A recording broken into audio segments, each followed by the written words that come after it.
એટલે અમે ચારણો બધે હાલી એમ છે. તો હમણાં તાલુકા પંચાયતની કંઈક ચૂંટણી આવે છે ને, તો હા હું ઈ કહું તમને મામા, એટલે અમે બધે હવે હાલી એમ છે.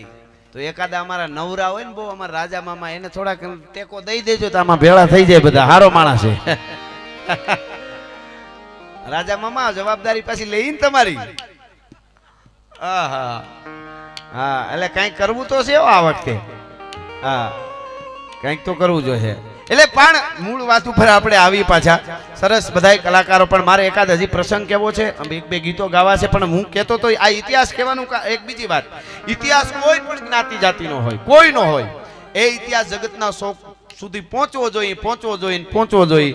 આ ધરતીનો, આ પ્રજ્ઞાનો કાદુ મકરાણી, આ તો યાદ આવ્યું એટલા માટે હો. આહા, બાદરની કાદર કને અન જૂને રાવું જાય, દી રોંઠે દેવાય કમાડ હાટે કાદરા હો. આહા, હવે તમે ચારિત્ર જોજો. યુવા ધનને કહું છું આજ ખાસ, ચારિત્રની શું તાકાત છે. આ બધાય જે કોઈ નામ કાઢી ગયા હોય ને, મહાન થઈ ગયા, મૂળમાં આપણું સનાતનનું ચારિત્ર છે.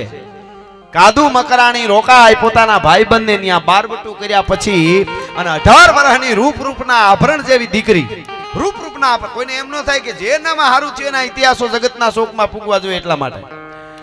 18 વર્ષની દીકરી એના માથે ઓળગોળ થઈ ગઈ, અને રાતે અડધી રાતે કાદુ હૂતો તો ઓહરીમાં, અને ન્યા આવીને જગાડીને કીધું કે બસ તારી હારે નિકાહ કરવા છે, તારા વગર હું જીવી ન શકું કાદુ, હું તને ચાહું છું, તને પ્રેમ કરું છું.